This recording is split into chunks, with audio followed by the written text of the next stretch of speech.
Akibat terendam banjir, para siswa dan guru bergotong royong bersihkan ruang kelas dari sisa genangan air dan lumpur.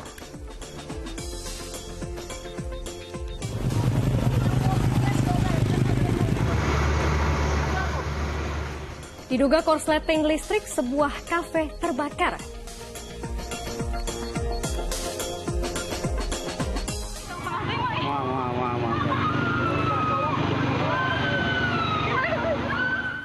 Sebuah truk bermuatan air mineral menabrak 9 kendaraan hingga menyebabkan 1 orang tewas.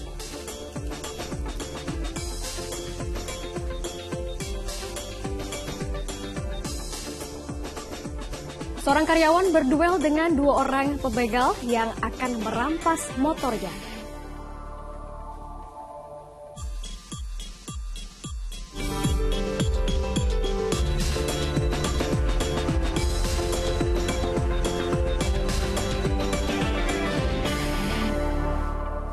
Halo, selamat pagi Mirsa. Semangat pagi, semoga kami bisa menjadi teman yang pas untuk Anda untuk mengawali hari ini ya. Bersama saya Jimmy Darusman. Dan saya Janet Lee. Sejumlah rangkaian informasi yang penting dan menarik sudah kami siapkan untuk Anda dan akan menemani selama 1,5 jam ke depan. Ya, kita mulai informasi pertama dari musibah banjir, pemirsa, karena sekolah terendam banjir. Pelajar di pesisir selatan Sumatera Barat terpaksa tak bisa menuntut ilmu. Para siswa dan guru bergotong royong untuk membersihkan ruang kelas dari sisa genangan air dan lumpur.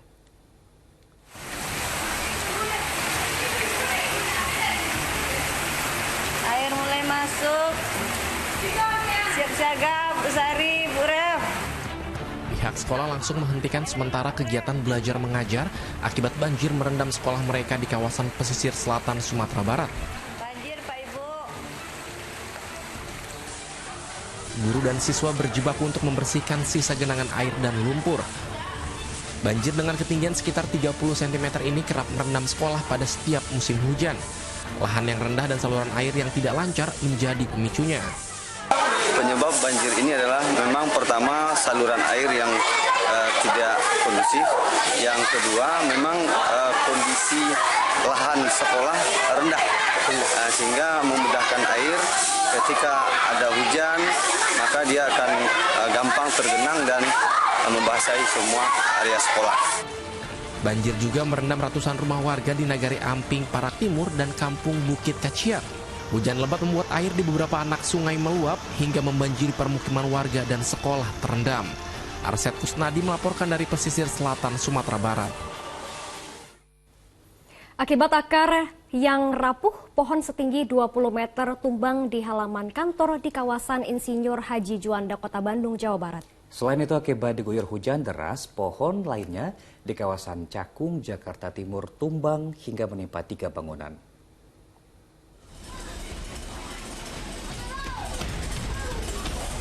Sebuah pohon kedondong berukuran besar menimpa 3 bangunan yang terdiri dari rumah, tempat usaha pangkas rambut, dan gudang di Jalan Pengarengan Cakung, Jakarta Timur pada Rabu sore. Atap gudang dan bagian plafon tempat pangkas rambut hancur tertimpa pohon besar. Petugas gabungan berupaya mengevakuasi batang pohon dengan cara memotongnya menggunakan gergaji mesin. Aliran listrik dimatikan sementara lantaran batang pohon turut menimpa tiang listrik sekaligus kabelnya. Pohon tumbang saat permukiman diguyur hujan deras. Ketika evakuasi, petugas terpaksa menutup jalan. Tidak ada korban jiwa dalam peristiwa tersebut. Hingga Rabu malam, proses evakuasi masih berlangsung. Kita lagi kerja di tempat cukur, kebetulan lagi cukur 1 orang. Kurang lebih itu kejadian setengah 3 sore. Tiba-tiba ada suara kayak kucing berantem, ternyata malah pohon yang jatuh gitu. Itu langsung ambrolin plafon, Bang? Itu langsung hancurin bagian sebelah kanan dari tempat usaha. Akibat akar yang sudah rapuh, sebuah pohon jenis damar setinggi kurang lebih 20 meter tumbang hingga menimpa halaman kantor di kawasan Insinyur Haji Juanda, Kota Bandung pada Rabu pagi. Penyebab akar keropos diperkirakan akibat galian pemotongan kabel di bawah tanah maupun drainase. Pohon tumbang menimpa bangunan tembok dan pagar pembatas. Dinas Perumahan dan Kawasan Permukiman Pertanahan dan Pertamanan Kota Bandung pada tahun 2019 telah mengidentifikasi pohon di Jalan Dago yang berjumlah 150 pohon.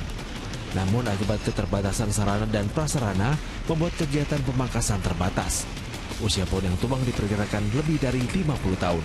Tim Liputan melaporkan. Seorang nelayan ditemukan tewas di tepi pantai setelah sebelumnya hilang tenggelam di wilayah Tuban, Jawa Timur. Sementara di Maluku, 5 hari dicari, petugas mengevakuasi jasad seorang warga yang sudah 5 hari dilaporkan hilang.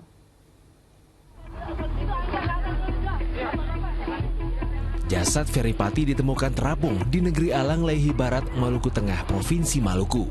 Sebelumnya korban dilaporkan hilang usai terjatuh dari tebing karang di pesisir Alang pada Sabtu akhir pekan lalu. Sebelum dimakamkan, jenazah korban diautopsi di Rumah Sakit Bayangkara Polda Maluku untuk memastikan penyebab kematian korban. Kepergian Ferry menyisakan duka mendalam bagi keluarga. Atas supaya apa nih? Supaya kita mau lihat tuh kematiannya seperti apa. Untuk memastikan saja. Iya, kematiannya seperti apa saja Pak. Di Tuban, Jawa Timur, seorang nelayan tradisional ditemukan tewas tersungkur di tepi pantai setelah sebelumnya dinyatakan hilang tenggelam di Laut Utara. Korban yang melaut sendirian diduga terpeleset jatuh saat tebar jaring hingga terseret perahu miliknya sendiri. Tim SAR langsung mengevakuasi jenazah korban menuju ke Rumah Sakit Umum Daerah Kusma Tuban. Kami mendapat informasi dari Kepala Desa Karangagung bahwa ada warga yang bernama Pak Suntari. Ini dinyatakan hilang karena ketika melaut sendirian, perahu ditemukan kosong oleh penelayan yang lain. Kecelakaan laut serupa bukan pertama kali terjadi. Untuk itu petugas mengimbau agar nelayan yang melaut sendirian perlu memperhatikan kondisi cuaca serta ketinggian gelombang. Sapari Ranuwijaya melaporkan dari Tuban, Jawa Timur. Beralih ke ibu kota, seorang siswa SMP tenggelam di aliran Sungai Ciliwung, Kramat Jati, Jakarta Timur. Petugas menemukan jenazah korban sekitar 200 meter dari titik awal ia terpeleset.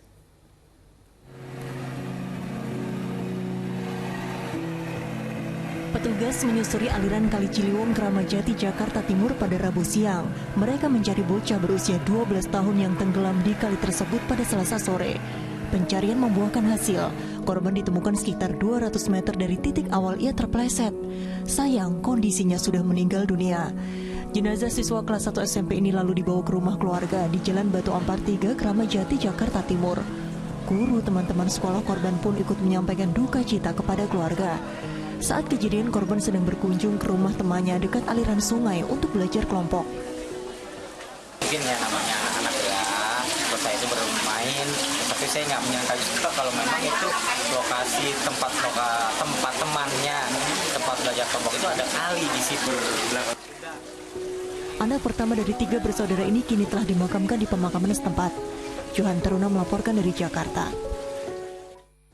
Di informasi lainnya, puluhan kendaraan yang parkir liar di jalan raya diangkut petugas gabungan ke kantor suku Dinas Perhubungan Jakarta Barat. Sebagian pelanggar aturan adalah penghuni apartemen yang tak kebagian parkir di dalam gedung.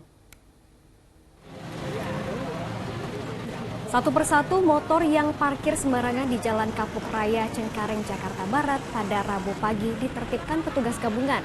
Sebagian besar kendaraan yang parkir liar adalah penghuni apartemen yang tak kebagian parkir di dalam gedung. Dalam penertiban parkir liar, 25 kendaraan bermotor dibawa petugas ke kantor suku Dinas Perhubungan Jakarta Barat dan akan ditilang oleh petugas Satlantas Jakarta Barat. Sedangkan puluhan kendaraan lainnya dilakukan operasi cabut pentil.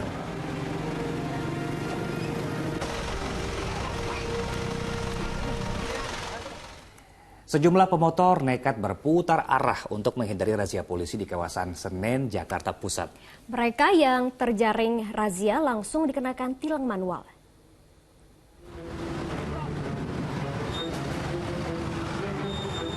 Inilah saat seorang pengendara motor di Jalan Salemba Raya, Senen, Jakarta Pusat, Rabu siang, nekat memutar balik kendaraannya untuk menghindari ditilang polisi karena berada di jalur khusus bus Transjakarta.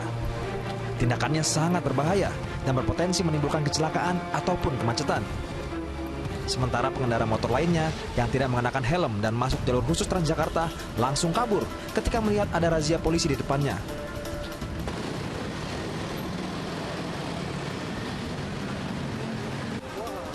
Bahkan, ada juga pengendara yang coba bersembunyi di belakang bus agar tidak tertangkap petugas yang sedang menggelar razia. Namun, upayanya gagal.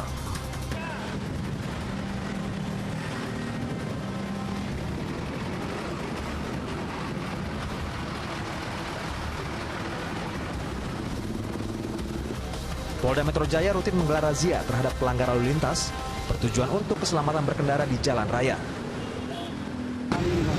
Ya, ini penindakan rutin seperti biasa, terutama di dekat putaran 34 Salemba. Ini kegiatan rutin, Pak. Pokoknya kita dari petugas Satgas Jalur Busway tetap penindakan. Kita lihat aja, ini kan jalan lancar, Pak. Nah, cukup lancar, cukup lenggang, tapi mereka tetap memaksakan masuk jalur busway. Yang sebenarnya dilarang karena membahayakan bagi mereka sendiri.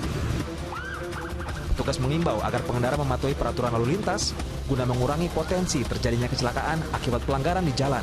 Abdul Haris melaporkan dari Jakarta.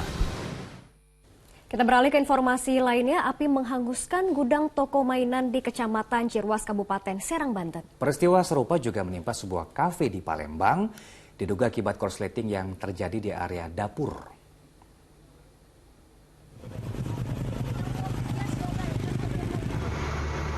Kobaran api dengan cepat menghanguskan sebuah kafe di Jalan Enim, Palembang, Sumatera Selatan. Peristiwa yang terjadi Rabu pagi ini kontan menimbulkan panik warga yang khawatir api merambat ke bangunan lain.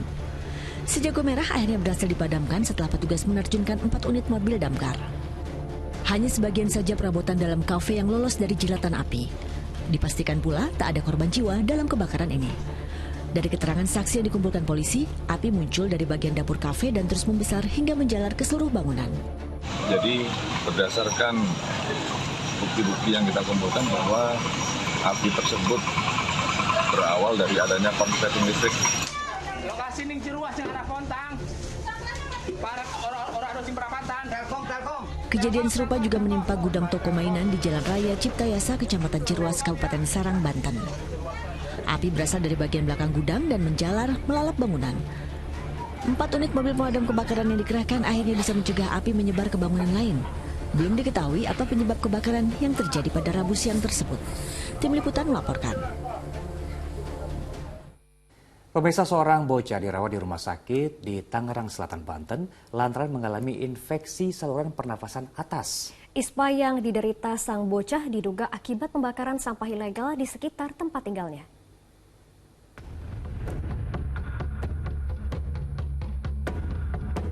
Seorang warga di kawasan Pamulang, Tangerang Selatan, Banten memadamkan sampah yang sedang dibakar.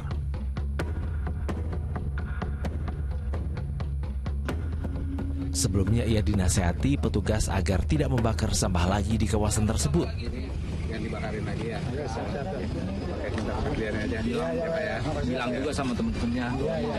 Asap akibat pembakaran sampah ilegal diduga menyebabkan seorang bocah laki-laki berusia 8 tahun harus menjalani perawatan di salah satu rumah sakit swasta di kawasan Serpong, Tangerang Selatan. Hasil pemeriksaan dokter, bocah ini terkena infeksi saluran pernafasan akut.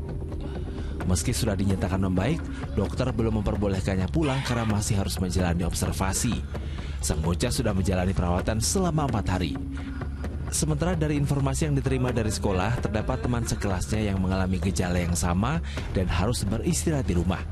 Lalu di dekat rumah saya itu ada pembakaran sampah liar, terkena ISPA atau infeksi saluran pernapasan akut. Sebelumnya itu sudah pernah kena ISPA atau ini baru pertama kali? Ini pertama kali ya. Sementara itu, Wakil Wali Kota Tangerang Selatan mengatakan akan membentuk Satgas khusus yang melibatkan dinas terkait serta unsur Polri dan TNI untuk menegakkan perda tentang larangan pembuangan dan pembakaran sampah ilegal.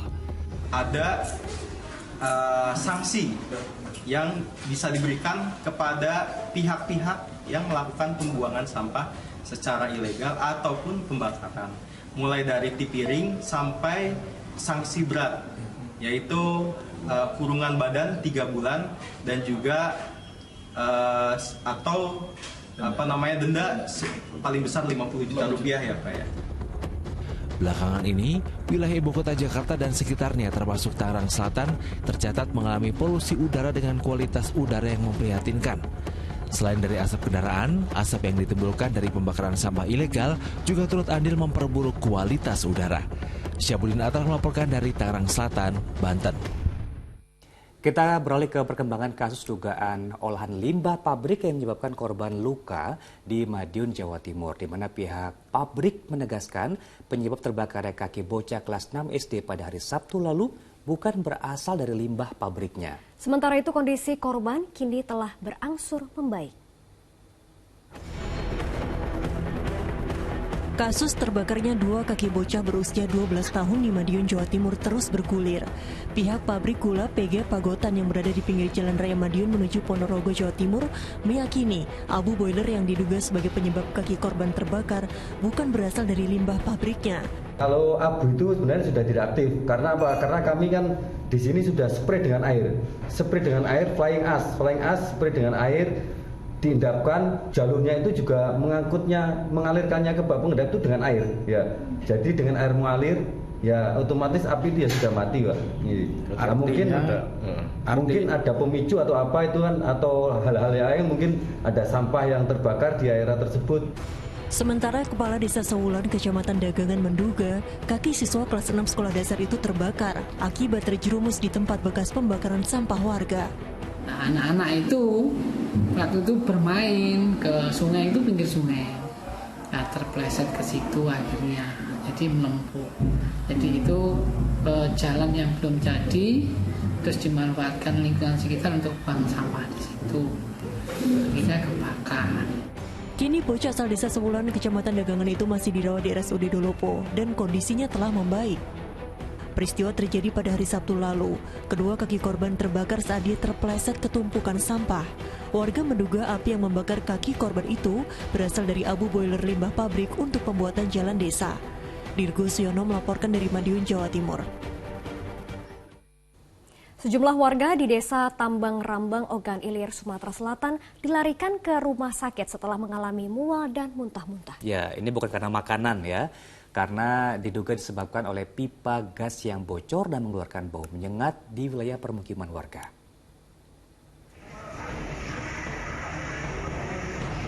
Puluhan warga di desa Tambang Rambang, Ogan Ilir, Sumatera Selatan dilarikan ke rumah sakit pada Rabu pagi.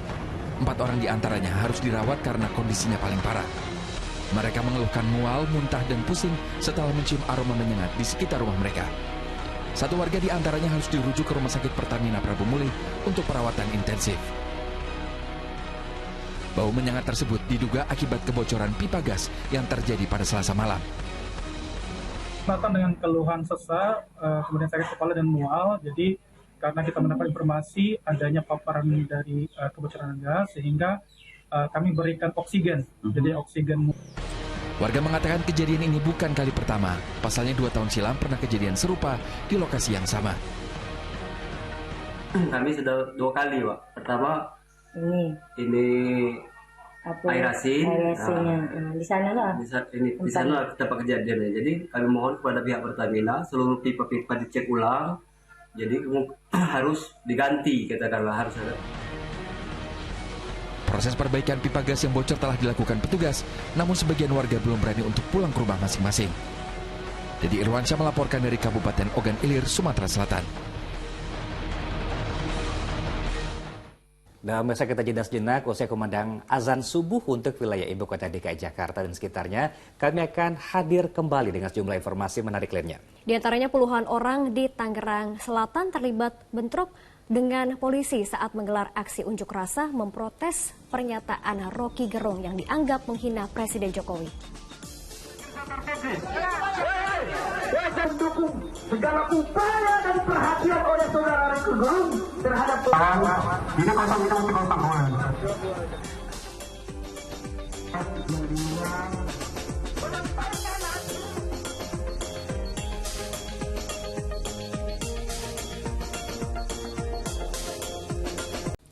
Terima kasih Anda kembali di Fokus Pagi, pemirsa. Sekali lagi selamat menunaikan ibadah sholat subuh, khususnya bagi Anda yang berada di wilayah DKI Jakarta dan sekitarnya. Kita lanjut menyimak informasi di pagi hari ini. Presiden Joko Widodo menanggapi kritikan yang disampaikan oleh pengamat politik Rocky Gerung sebagai hal kecil sehingga tidak perlu ditanggapi serius. Berbeda dengan kepala negara, puluhan massa di Tangerang Selatan menggelar aksi unjuk rasa memprotes pernyataan Rocky Gerung.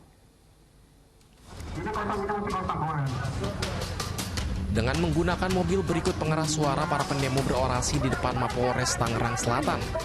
Mereka menuntut pihak kepolisian segera memproses Rocky Gerung atas pernyataannya yang dianggap telah menghina presiden. Aksi sempat memanas saat pendemo mulai membakar ban bekas hingga kericuhan tak terhindarkan saat pendemo mengangkat pembatas jalan serta berusaha membakarnya.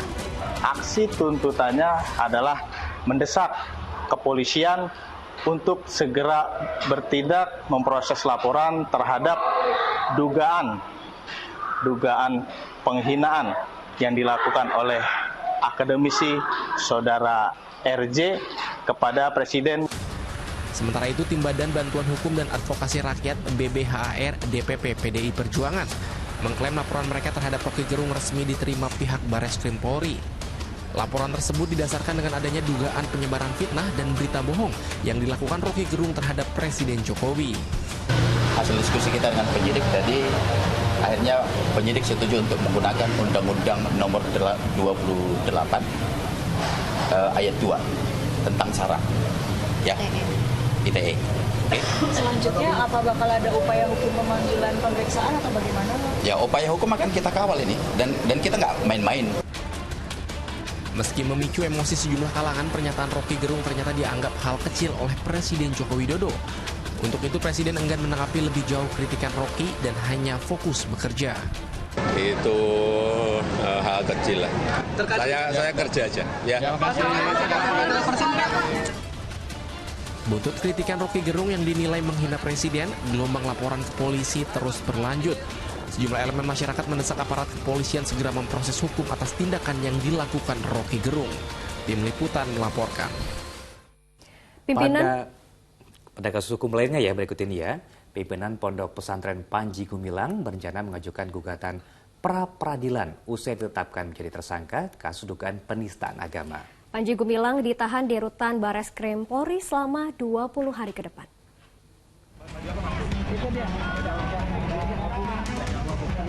Setelah ditetapkan menjadi tersangka kasus dugaan penistaan agama, selama 20 hari ke depan, pimpinan Pondok Pesantren Al-Zaitun Panji Gumilang akan ditahan di rutan Bareskrim Polri.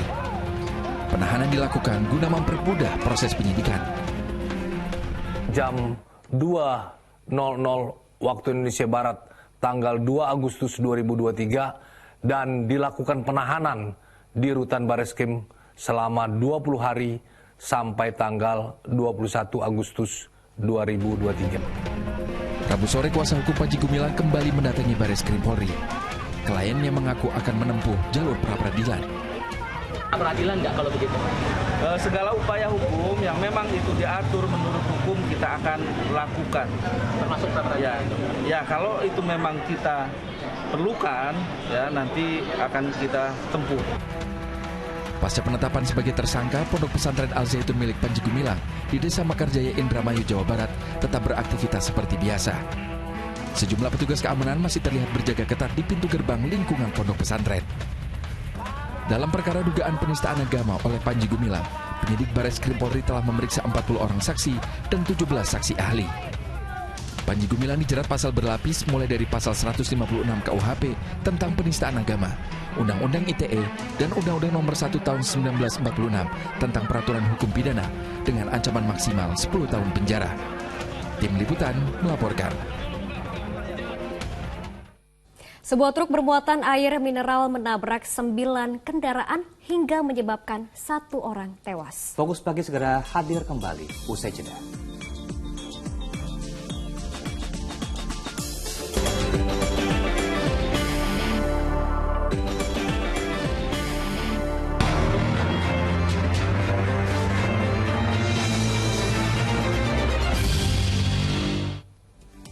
Anda kembali di Fokus Pagi bersama saya Janet Lee. Diduga alami remblong, truk bermuatan air mineral menabrak 9 kendaraan di Cianjur, Jawa Barat.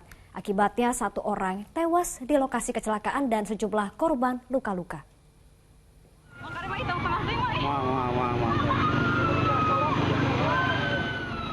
Inilah kondisi di tempat kejadian beberapa saat usai terjadi kecelakaan lalu lintas di Jalan Perintis Kemerdekaan, Kabupaten Cianjur, Jawa Barat, Rabu siang. Truk bermuatan air mineral dari Sukabumi dengan tujuan Bandung mengalami remblong dan menabrak 9 kendaraan beraneka jenis di depannya. Akibatnya 1 orang tewas di lokasi kejadian, 1 orang luka berat, dan 2 orang luka ringan. Para korban dilarikan ke rumah sakit. Truk terus melaju karena dari arah sana kendaraan disinyalir dalam kondisi remblong. Akhirnya di TKP yang kedua menabrak motor putih. Setelah menabrak motor, menabrak mobil Avanza yang ada di depan. Setelah itu mobil Avanza itu terdorong menabrak truk engkel pasir yang sedang parkir. Selain menabrak kendaraan, truk juga menabrak toko material yang berada di pinggir jalan dan laju truk baru berhenti setelah kendaraan itu kandas di persawahan. Sopir truk tronton yang selamat diamankan polisi untuk dimintai keterangan. Rendra Gozali melaporkan dari Cianjur, Jawa Barat. Seorang pelajar yang tengah mengendarai sepeda motor di Pinrang, Sulawesi Selatan diduga ditabrak oleh mobil anggota DPRD. Video pasca kecelakaan kemudian beredar luas di media sosial.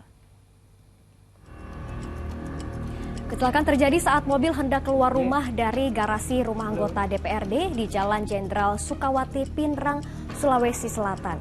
Saat keluar mobil diduga menyenggol seorang pelajar yang mengendarai motor hingga terjatuh. Insiden ini sempat terekam kamera amatir warga dan kemudian diunggah ke media sosial hingga akhirnya viral. Pasca kejadian, anggota DPRD Kabupaten Pinrang langsung mendatangi orang tua pelajar tersebut. Ia menjelaskan jika saat kejadian, mobil yang digunakan itu adalah mobil rekannya yang juga sesama anggota DPRD. Peristiwa ini berakhir damai dan kedua belah pihak enggan memperpanjang masalah tersebut. Menabrak lari itu tidak benar, dan bukan mobil saya. Mobilnya teman saya, anggota DPRD dari Kabupaten Baru. Kebetulan bertamu di rumah saya, dia melakukan perjalanan dinas konsultasi di kantor DPRD. Pada saat terjadi Pak, siapa di atas mobil Pak? Saya termasuk di atas. Itu Bapak Haji mau turun, dibuka kaca, enggak usah Pak, enggak apa-apa Ji. Saat jalan makin. Oh iya. Gitu. Kalau ada yang rusak di motornya Bu? Ada? Ada sedikit. Kondisinya ada Bu, bagaimana? Enggak apa-apa, sudah pergi sekolah. Ada luka ya? Tidak ada sama sekali. Kita beralih ke informasi lainnya. Polisi dan warga di Kota Kendari, Sulawesi Tenggara menggagalkan belasan pelajar yang hendak tawuran. Satu pelajar yang membawa busur panah diduga digunakan tawuran dan berhasil diamankan.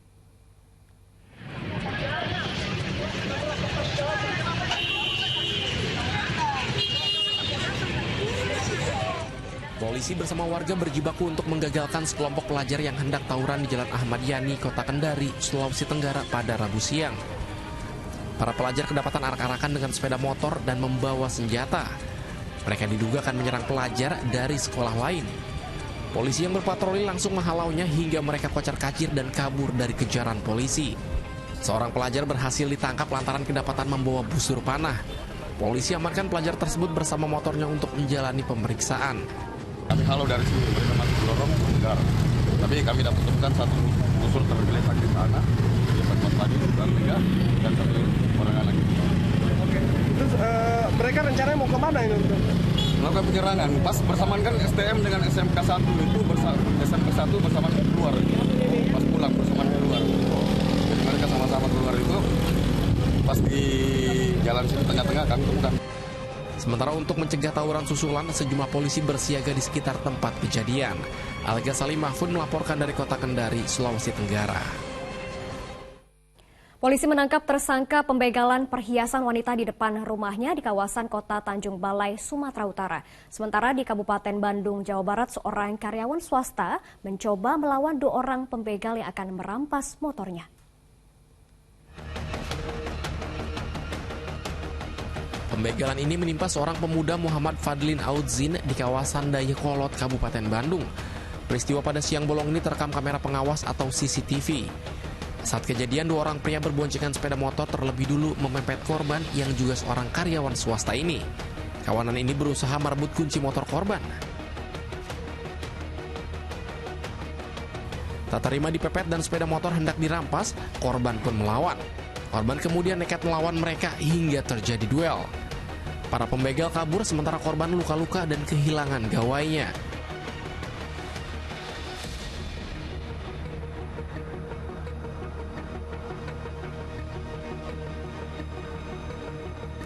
Kendati belum ada laporan korban, polisi tetap menyelidiki kasusnya. Belum melaporkan, tapi kepolisian yang datang ke TKP karena memang berdasarkan 183 KUHP itu penyidik harus memiliki 2 alat bukti dari 5 alat bukti, sehingga kalau kami tidak mendapatkan keterangan daripada saksi korban, tentunya khawatirnya tidak terpenuhi.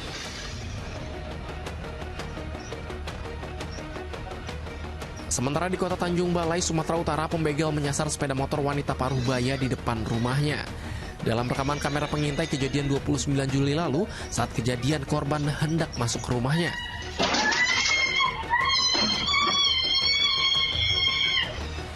Korban luka-luka akibat jatuh terseret karena berupaya mempertahankan perhiasan yang dirampas tersangka.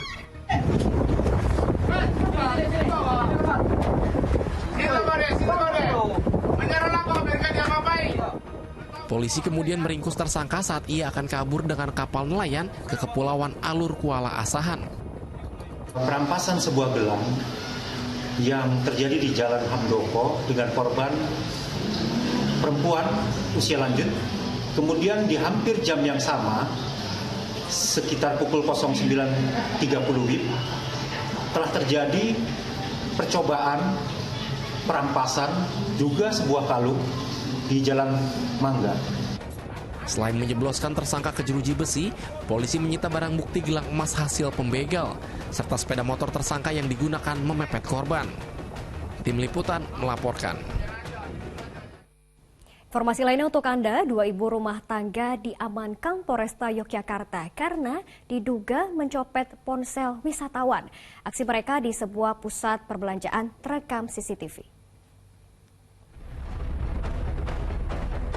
Beraksi layaknya calon pembeli dan berbau dengan pengunjung lain, seorang ibu rumah tangga asal Surabaya, Jawa Timur, kedapatan mencopet di salah satu pusat perbelanjaan di kawasan Malioboro, daerah istimewa Yogyakarta. Rekaman CCTV pun menjadi bukti tersangka berinisial S itu mengambil ponsel salah satu warga yang tengah belanja. Wanita itu ditangkap setelah polisi mengidentifikasi sosoknya dari CCTV tersebut. Dari pemeriksaan terungkap, S sudah 10 kali melakukan pencopetan untuk memenuhi kebutuhan hidupnya. Selain tersangka S, polisi juga meringkus seorang wanita berinisial Ika, seorang ibu rumah tangga yang sehari-harinya berjualan angkringan. Ika ditangkap lantaran diduga mengambil ponsel wisatawan di kawasan Malioboro. Tersangka sempat berdalih hanya menemukan ponsel korban saat melintas di kawasan wisata tersebut. Di mana kejadian ada di Plaza Malioboro pada saat korban sedang berbelanja, kemudian diduga pelaku mengambil handphone yang ada di tasnya dengan pura-pura mencoba pakaian. Untuk mempertanggungjawabkan perbuatannya, kedua tersangka terancam dipidana maksimal 5 tahun penjara karena dugaan pencurian. Nasrul Nasih melaporkan dari daerah istimewa Yogyakarta. Aksi komplotan pencuri yang akan mengambil sepeda motor di kawasan Kembangan, Jakarta Barat digagalkan Ketua RT. Sementara di Grogol Petamburan, seorang pria yang kesal karena tidak mendapat hasil memalak malah nekat mencuri sepeda motor mandor bangunan. Pria yang diduga mencuri sepeda motor di Jalan Rawa Kepa, Tomang, Grogol, Petamburan, Jakarta Barat dibawa petugas Polsek Metro Tanjung Duren untuk diperiksa. Sebelumnya pria tersebut sempat melakukan pemalakan terhadap pekerja bangunan di proyek pembangunan ruko karena tak mendapat uang yang diminta. Terduga pelaku nekat mengambil paksa motor milik mandor pengawas bangunan ruko yang diparkir di depan proyek. Teriakan pemilik kendaraan mengundang massa berdatangan yang segera meringkus pria tersebut. Sebelum dibawa ke kantor polisi, terduga pelaku sempat meminta maaf dan berdalih baru pertama kali melakukan aksi pemalakan.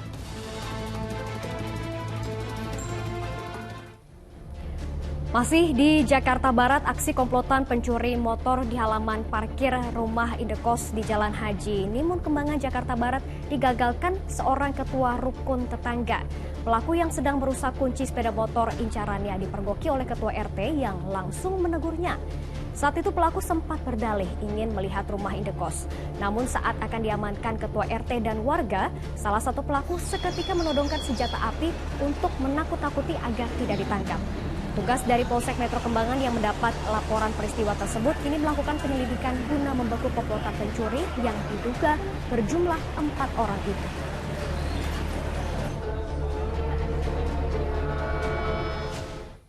Seorang pengedar narkoba di Cianjur, Jawa Barat diringkus petugas saat sedang berada di rumah keluarganya. Saat digeledah, polisi menemukan sebanyak 9 kg ganja dan 6 gram sabu-sabu. Inilah detik-detik saat pria berusia 31 tahun yang diduga sebagai pengedar narkoba ditangkap di rumah keluarganya di Cianjur, Jawa Barat. Awalnya terduga pelaku mengelak saat petugas menginterogasi. Namun setelah dilakukan penggeledahan, sejumlah barang bukti didapati petugas. Di antaranya ganja seberat 9 kg dan 6 gram sabu-sabu.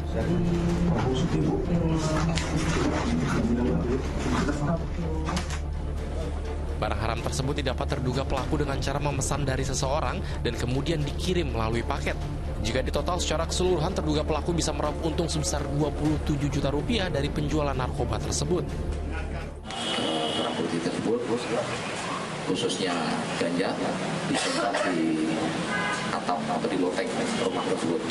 Sementara untuk barang bukti sabu-sabu ada di tas lempang milik si tersangka. Akibat perbuatannya, tersangka dijerat pasal berlapis tentang peredaran narkoba dengan ancaman hukuman maksimal 12 tahun penjara. Rendra Gozali melaporkan dari Cianjur, Jawa Barat. Warga di Deli Serdang, Sumatera Utara menggerebek arena judi tembak ikan. Fokus Pagi segera kembali.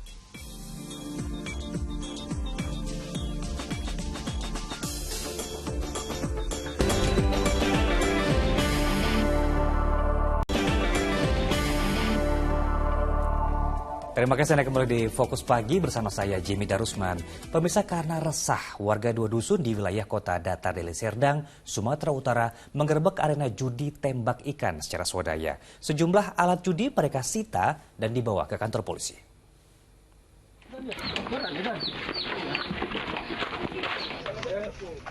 Beramai-ramai warga menggerebek 2 rumah yang dijadikan lokasi judi tembak ikan di 2 dusun wilayah kota Datar Hamparan Perak Deli Serdang, Sumatera Utara. Walau menggandeng tokoh masyarakat dan perangkat desa, sejatinya penggerebekan ini rawan pelanggaran hukum. Warga berdalih terpaksa melakukannya karena masih ada saja yang nekat menggelar judi di wilayah tersebut, padahal sudah ditegur keras. Dari penggerebekan ini, 4 mesin judi tembak ikan yang disita diserahkan ke Polsek Hamparan Perak. Khususnya di Dusun 1 dan Dusun 2 terdapat meja judi ikan yang sudah berulang-ulang diingatkan oleh masyarakat, sepertinya peringatan itu tidak digubris oleh mereka. Alhasil saya bersama kawan-kawan dan beberapa masyarakat dari masyarakat setempat kita lakukan tindakan untuk mengangkat meja judi ikan di lokasi ini. Agar tak ada lagi penggerebekan yang dilakukan warga yang bisa menjurus pada aksi main hakim sendiri, polisi diharap segera menindak sang bandar dan para pemain judi. Pasal tentang perjudian dalam KUHP bisa membuat para pelakunya dihukum 4 tahun penjara dan atau denda paling banyak 10 juta rupiah. Muhammad Hamdani melaporkan dari Deli Serdang, Sumatera Utara. Diduga karena menegur dan memarahi muridnya yang merokok di lingkungan sekolah, seorang guru SMA di Kabupaten Rejang Lebong, Bengkulu, jadi korban penganiayaan orang tua murid. Akibatnya mata sang guru terluka karena terkena peluru ketapel pelaku.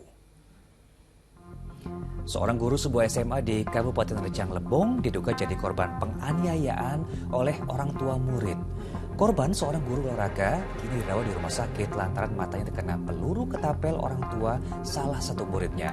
Kejadian berawal saat korban menegur dan memarahi seorang murid yang merokok di lingkungan sekolah.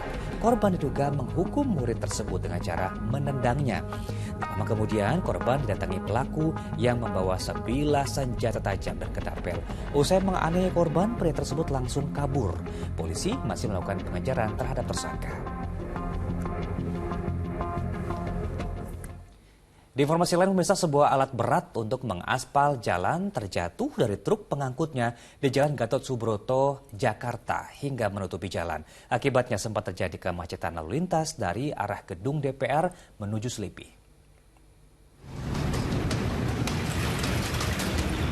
Inilah kondisi tandem roller atau alat pengaspalan jalan yang terjatuh dari truk pengangkutnya di Jalan Gatot Subroto, Tanah Abang, Jakarta Pusat pada Kamis dini hari. Roda belakang alat berat terjatuh ke jalan hingga truk yang membawanya miring. Hal ini dikhawatirkan akan menimpa pemotor maupun pemobil yang melintas.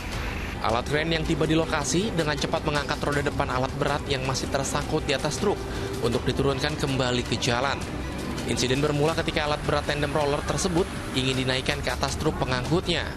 Namun roda belakang yang diduga masih berputar saat di atas truk kemudian keluar dari jalur dan terjatuh. Apa kondisi truk sama alat mau udah benar-benar lurus. Cuman masalahnya itu roda belakangnya muter. Roda belakangnya. Kalau alat sama mobil udah lurus semua. Nggak ada masalah apa-apa sama roda belakang. Makanya bisa sampai jatuh.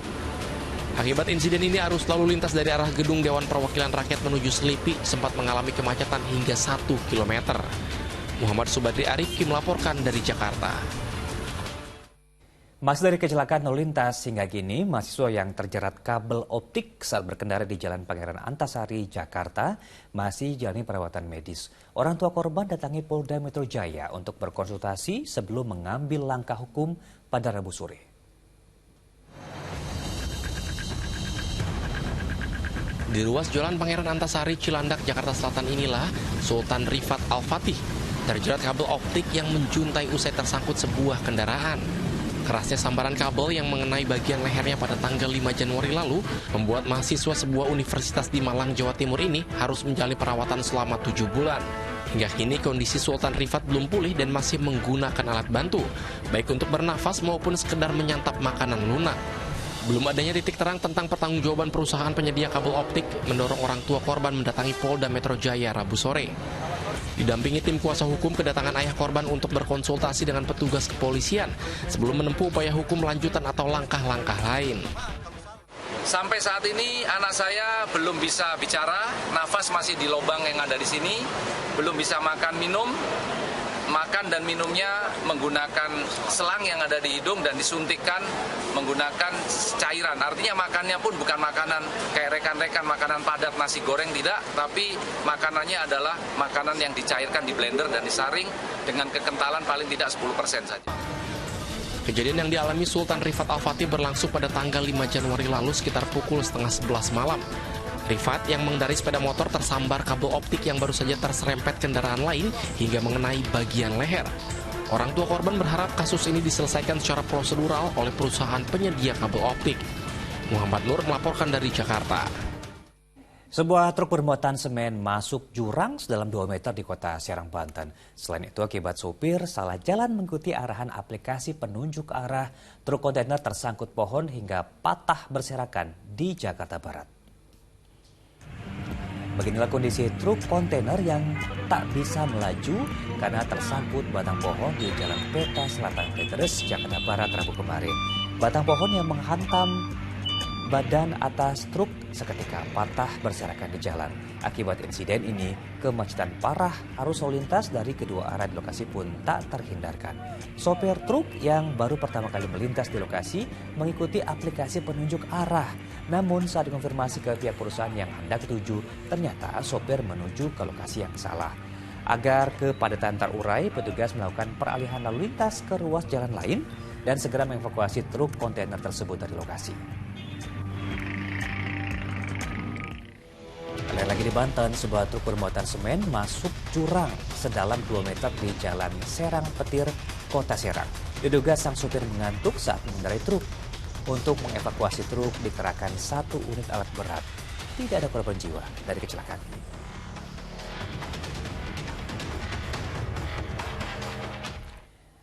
Lain lagi di Jawa Timur, diduga tak bisa menguasai medan jalan yang ditempuhnya, seorang mahasiswa yang hendak berangkat magang tewas dalam kecelakaan lalu lintas di wilayah Jombang. Korban menabrak trotoar dan jatuh ke kolong truk yang melaju.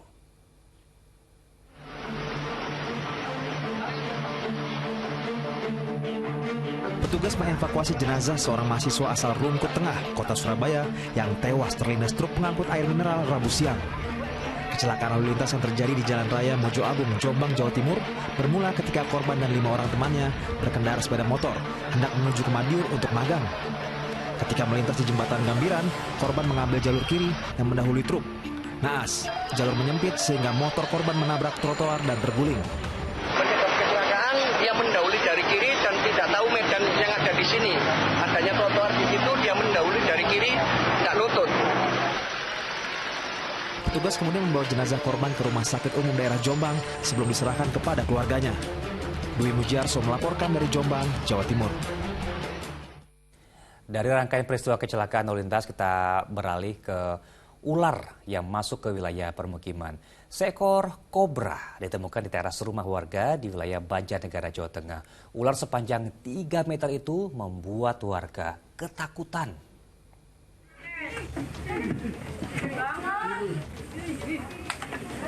Dengan hati-hati, petugas pemadam kebakaran Kabupaten Banjarnegara mengevakuasi ular kobra yang bersembunyi di tumpukan ban bekas di teras rumah warga di Desa Masaran, Kabupaten Banjarnegara, Rabu siang. Petugas harus menggunakan alat bantu tongkat penjepit sebab ular kobra memiliki racun bisa yang mematikan. Setelah berupaya keras selama 30 menit, binatang melata itu akhirnya berhasil diamankan. Sekitar 3 meter, king cobra, besar sekali dan kelihatannya memang ular yang butuh makan, ini keluar dari sarang. Temuan ular kobra pertama kali dilihat oleh warga yang sedang melintas. Diduga ular keluar dari hutan untuk mencari makan. Kobra katanya. Dari mana itu arahnya ular? Dari sini sih, dari sawah sini. Terus menuju ke rumah ini? Rumah, iya. Di Garut, Jawa Barat, petugas pemadam kebakaran mendatangi rumah warga di Perum Bumi Malayu Asri Tarogong Kaler setelah menerima laporan adanya ular yang bersembunyi di perabotan rumah. Ular king koros atau biasa disebut ular tikus raja yang memiliki panjang 1,5 meter diduga masuk ke permukiman warga untuk mencari mangsa. Hanya kemarau, jadi keluar dia mencari makanan. Biasanya makanannya nyari apa gitu? Usai dievakuasi, ular rencananya akan dilepas liarkan ke habitatnya di hutan. Tim Liputan melaporkan.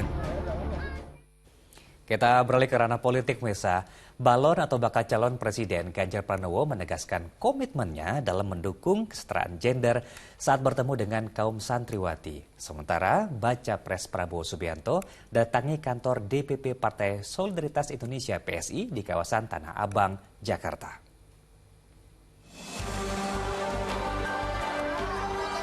Kedatangan Ketua Umum Partai Gerindra yang juga bakal calon presiden pada Pilpres 2024 nanti, Prabowo Subianto, disambut langsung Ketua Umum PSI Giring beserta jajarannya.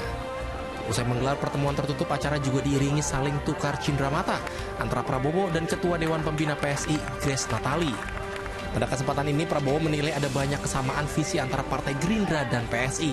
Terima kasih dikasih kesempatan saya menyampaikan pandangan-pandangan saya yang saya lihat banyak kecocokan dan mereka janji akan balas kunjungan ke tempat saya, ya sudah ada komitmen dan Mas Giring udah janji akan nyanyi nanti. Sementara bakal calon presiden Ganjar Pranowo berkunjung ke kota Cirebon, Jawa Barat. Ganjar bertemu sejumlah ulama dan berkunjung ke pesantren, salah satunya di pesantren Buntet. Pada kesempatan ini, Ganjar Pranowo menegaskan komitmennya dalam mendukung kesetaraan gender dalam menyongsong Indonesia Emas 2045. Sekarang orang bisa ngarang lagu dari rumah, diam saja, kemudian tiba-tiba di-upload. Tung! Di YouTube, di Spotify. Apa yang muncul? Orang kemudian rame berbondong-bondong. Dan dia, ini anak ini kok kaya banget. Dia pelihara tuyul ya, gitu katanya. Padahal tadi itu seperti perempuan yang jualan menjadi reseller. Inilah industri ke depan. Kalau tidak, nggak bisa. Di hadapan para santri, Ganjar juga menekankan pentingnya pendidikan. Apalagi pemerintah saat ini mendukung kemudahan akses pendidikan lewat berbagai program beasiswa. Tim Liputan melaporkan. Pemirsa, Garuda United U17 mendapat pelajaran berharga saat hadapi Barcelona Juvenil A pada laga uji coba. Fokus Pagi segera kembali.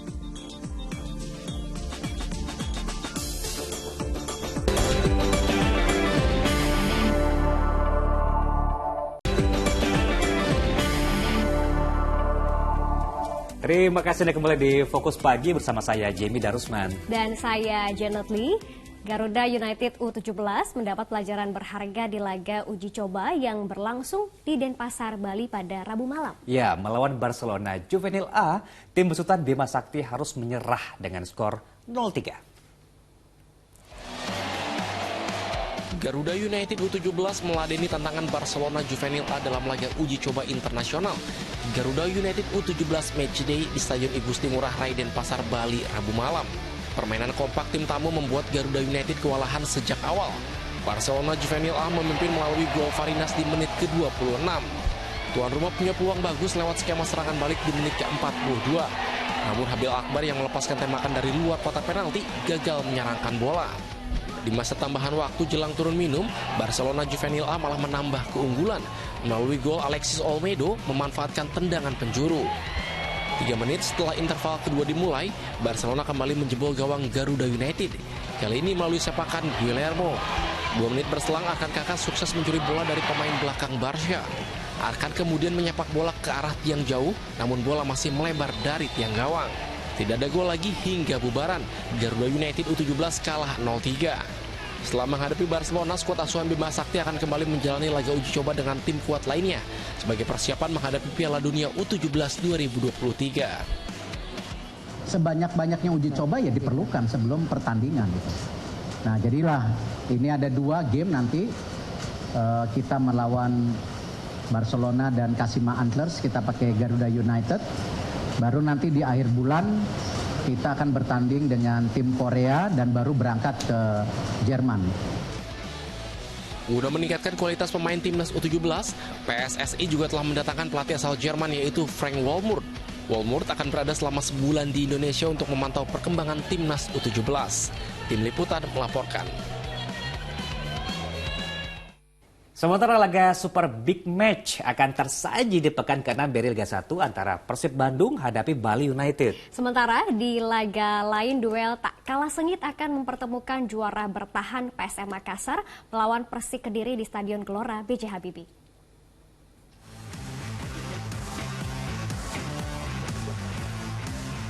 Juara bertahan PSM Makassar akan menjamu Persik Kediri dalam lanjutan pekan ke-6 BRI Liga 1 di Stadion Gelora B.J. Habibie, Parepare, Sulawesi Selatan, Kamis sore. Juku Ece yang kini berada di peringkat 8 berambisi besar untuk mengkudeta posisi Dewa United di puncak klasmen. Pasalnya meski jarak peringkat terpaut cukup jauh, namun PSM hanya selisih 2 poin saja dari sang pemimpin klasmen. Sedangkan di kubu seberang Persik Kediri dihadapkan dengan keadaan sulit. Macan Putih akan tampil tanpa salah satu legiun asing andalannya Renan Silva yang harus absen karena mendapat skorsing kartu merah. Performa Persik musim ini juga belum terlalu cemerlang dengan hanya meraih 1 kemenangan, sekali imbang dan 3 kali menelan kekalahan.